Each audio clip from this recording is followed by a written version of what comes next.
folks, welcome back. So this morning I came down and noticed that it was a little bit chilly in the house today. 64 degrees. First thing I check, did somebody turn off the thermostat? No, it is not off. Turn it off, back on, and listen. You may have been able to hear it, hopefully. I can hear the relay clicking inside the thermostat, so it is sending signal to the furnace to turn on. As usual, always something for a Sunday morning. Let's go down and take a look at the furnace.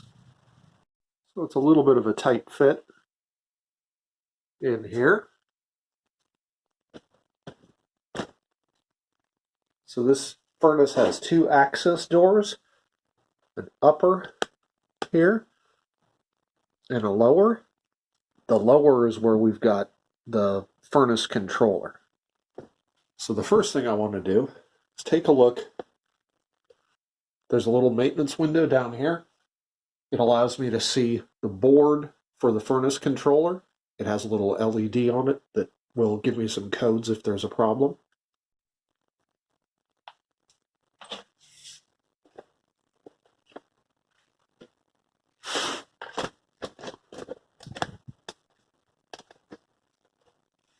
It looks absolutely dark there. So the next step is we're going to have to take off the inspection cover for this furnace.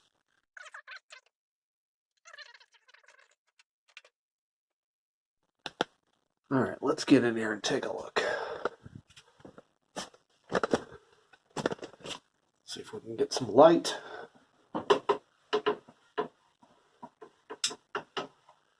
There we go. Okay.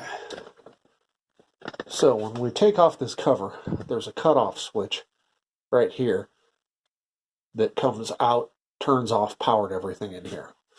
So I'm going to push that in manually to re-energize.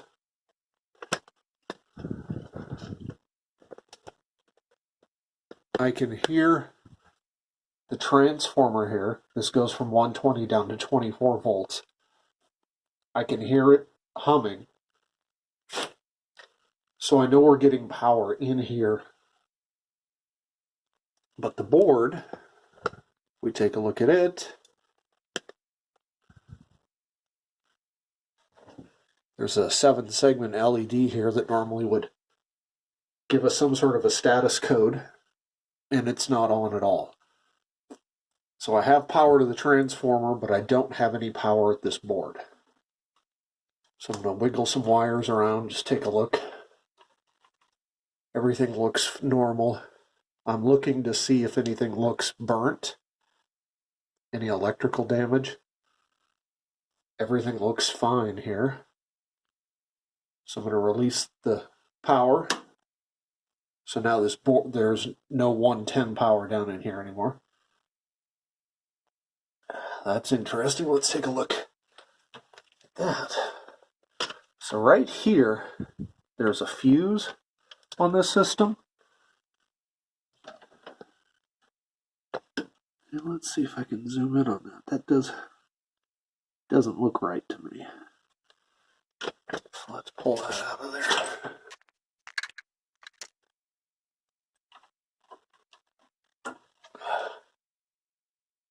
Yeah, that's... see if I can get that.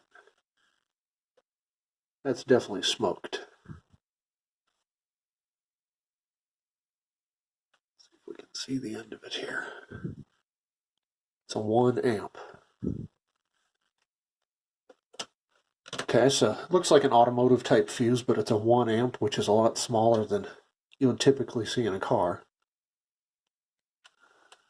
That's interesting. So let's take a look at this. You can see right above where it attaches, it says 3 amp. So why is there a 1 amp fuse in a 3 amp socket? I don't know the answer to that.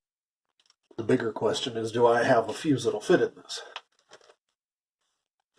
Well, it turns out that I have more 1 amps, but I do not have a 3 amp. So I'm going to replace it with another 1 and then order some 3s. Let's see if that's put in a clean fuse. Alright. I'll push this.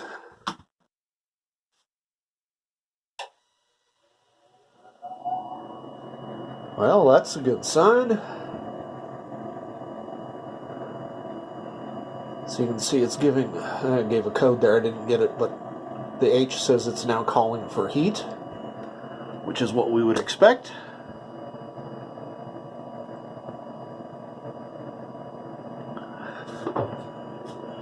Just going to replace the inspection cover.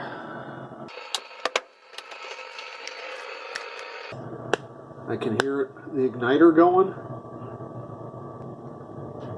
Fan just turned on. So that was the only problem. So the two questions that I have are, 1, why is there a smaller fuse in it? And 2, why did it blow? I don't know that I have an answer to either one of those, so I'm going to order some 3 amp fuses and replace it with a 3 amp, and then cross my fingers that it doesn't go bad again. We're just coming into winter now, so it's better, I guess it blows out now, but yeah, I guess we'll find out. That's it. Simple repair. Thanks for watching.